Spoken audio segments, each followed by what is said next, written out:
পর্তুগালের পর্তুতে, এটা হচ্ছে বাতালিয়া সিনেমা হলের ঠিক পাশের যে মাঠটা রয়েছে, ওই মাঠের মধ্যে প্রত্যেক সামারে এরকম কিছু স্টলের দোকান বসে। তো এখানে বিভিন্ন ট্যুরিস্ট আসে, তারপর হচ্ছে পর্তুগাল লোকালরা আসে। তো এগুলো হচ্ছে অস্থায়ী দোকান, আর সারা বছরই কিন্তু এটা একটা ফাঁকা থাকে। এখানে দেখতে পাচ্ছেন ট্যুরিস্ট শপের যে মালামালগুলো রয়েছে, ব্যাগ থেকে শুরু করে ক্যাপ ট্যাপ জুতা টুতা যা আছে, তারপরে এই যে জুয়েলারি অর্নামেন্টস সবই এখানে। এই সাইডেও আছে দোকান, এই সাইডে কয়েকটা আছে। তো পিছনে যে এই বিল্ডিংটা দেখতে পাচ্ছেন গ্লাসওয়ালা, এটা হচ্ছে বাতালিয়া সিনেমা হলের এখানে।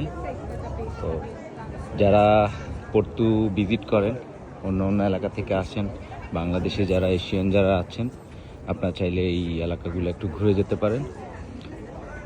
খুবই সুন্দর। আর ওয়েদারটা হচ্ছে একটু বৃষ্টি বৃষ্টি, এই 10 মিনিট বৃষ্টি হচ্ছে, আবার দেখলাম যে 10 মিনিট বাদে আবার রোদ। এই তো, এই ছিল সব।